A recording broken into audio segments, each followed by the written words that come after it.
Hello everybody and welcome to yet another summary, summary number 6 already. We had a live session last Friday and we went and evolved our project Trivia to actually use the database that we created in the last session or the session before that. If you remember, at the end of session 5 we had a working database and our system would migrate the schema to new versions each time we decided to add tables to the system. So that was a major milestone. We had a working PostgreSQL database, and today we are going to use it. If you look at my screen, I changed something. I changed the theme of my Emacs. I'm hoping it allows for better readability. I hope it's better to read. The contrast should be much higher, so probably a lot of more people can actually read what is going on. And let me quickly load up the CLM commands log buffer so we can see what's going on. So what did we do? We added, I need to learn how to type projects. We added something called HugSQL, which is a library that we can use to define SQL queries, and at runtime it will, or compile time, it will create functions that we can use in our code. So we already have this structure in our database, which is a system of questions, answers, and a relation between questions and answers. During the live session, we also talked about puzzle migrations. It's a system I created to actually load up sets of questions. There's a lot of detail in the live session video, so please take a look at that. For now, it's not really relevant. The schema has data, right? And that was the goal of the exercise. So this HugSQL allows us to define queries, and we do that with a resource on the class path. So if we go to resources and we go to queries, here you see the queries that we defined. The first one is to get everything about a question given an ID. And the way this works is that HugSQL reads this file, and for every set of metadata providing comments, it will create a function. So this becomes one function. And if we look at the metadata, it is quite self-explanatory. First one is name, and it says question by ID. So there will be a function with the name question by ID, and that will be a query which is signified by the colon question mark, and it will have a result set of 1, exactly 1. And there's some documentation for it, and it goes on. There's several queries that do this, that get random question ID, get a ID for a random question that we can later then retrieve with another function. Uses the same method. It's a query with one result set. The get question data query, which actually combines the question and the answers. We will get to it in a little bit. I use a slightly different syntax. It's still a query, as you see, but it has a colon asterisk as the result set. So it says this can return many rows, right? And then there is the another query with exactly 1 row. So the usage is quite similar each time, but we have 4 basic functions that get created. And if we go to our the PostgreSQL database, we created a wrapper for the PostgreSQL database.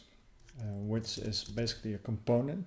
Because if you remember, we created a component-based system in which we can declare dependencies and they will get introduced in each system. So that's, or in each component, that's really nice. So for PostgreSQL, we created its own component. We already have an in-memory database that we can use at any given time. But for a fully integrated system, we can now use this PostgreSQL database component. It does two things. First, it implements the component lifecycle, which is just start-stop as it is always. And next, it does the DB protocol DB actions. The first function that implements is get random question. So if you remember, our API at the moment is quite simple. Grab a question from database, submit an answer to retrieve if it's correct or not. So for now, this grabs a question from the database. So first we see this get random question ID.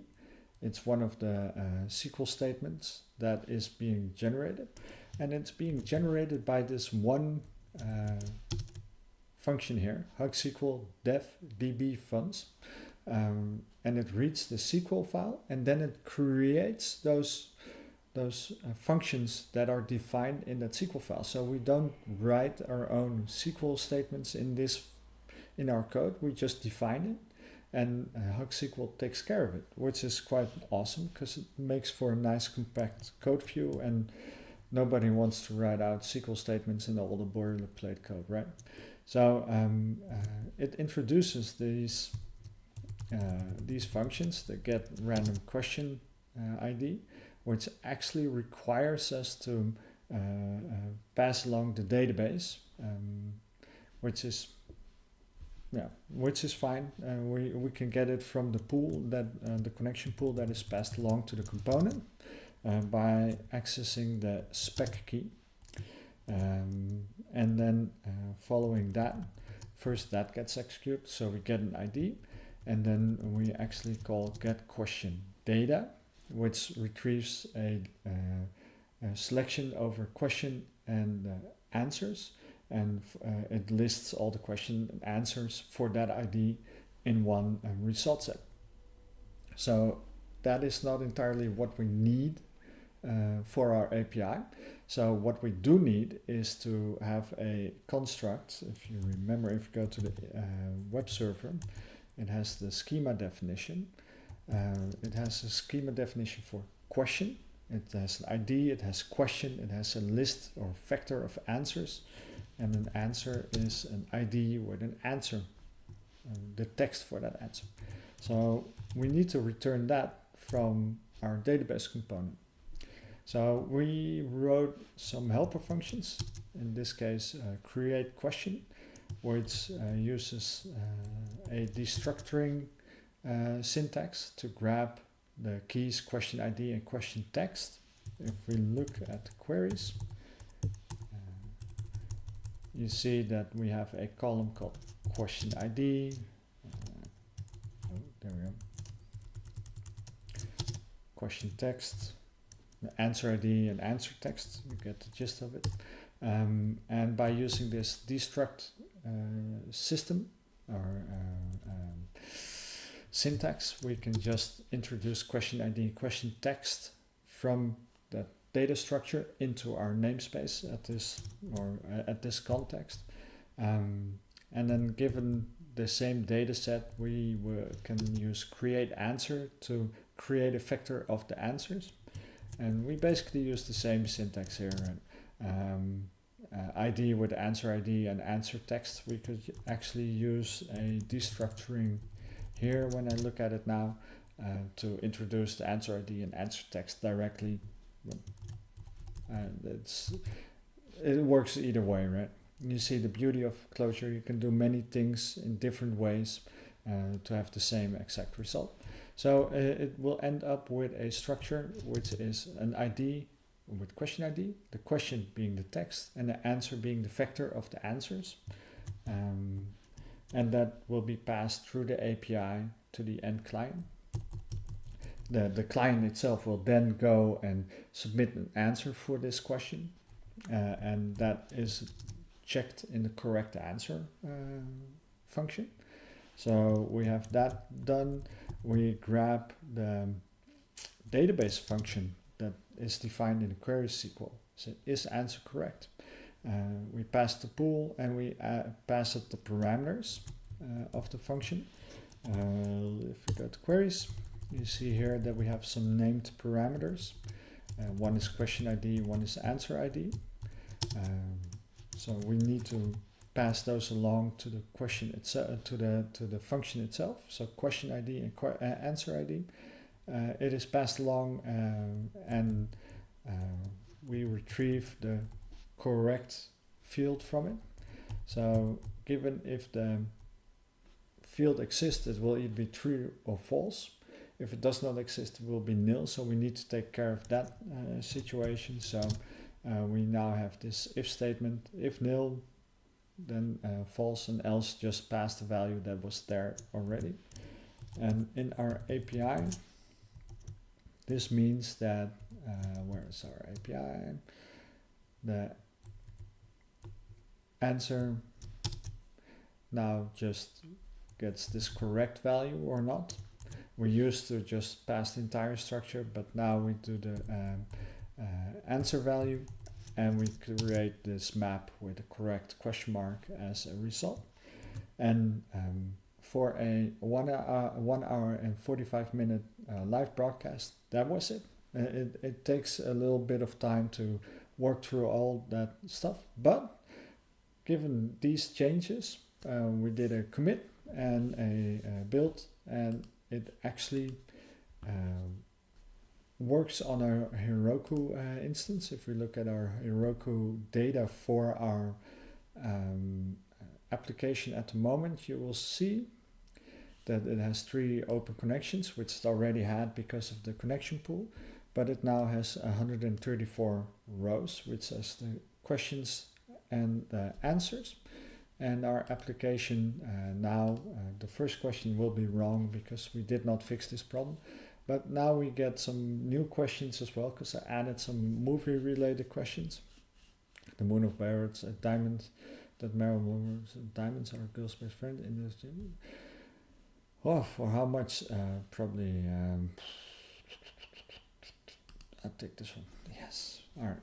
So you see that the application is still working. It's fully integrated with the database at the moment. I lied when I said that that was the only change that we needed to do. Of course, we needed to change the system.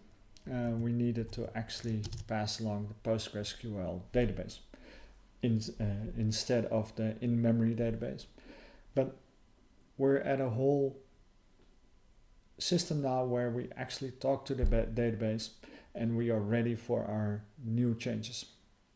We talked a little bit about what to do next in the coming live session. Currently I'm thinking we'll do a session about testing, because we do no testing at the moment and we need to make some bigger changes to our game. So it's a good thing to start using some unit testing. After that, we will add some authentication so that we can have users, and if we have users, we can create battles, and then we can battle each other in a game of guess the answer. So that will be fun. So next week we will do the or this Friday really we will do the I see that we create an error. We'll get to that next week. Coming Friday, we will focus on testing and make sure that our application is fully functioning under all circumstances, and that we can do changes in a controlled fashion. See you then. If you like these video series, press the thumbs up. If you have not done so, press the subscribe button as well. It's greatly appreciated, and allows if you provide some feedback, it allows to steer the series in a way that might make it more interesting. So do show some feedback. See you next Friday. Goodbye.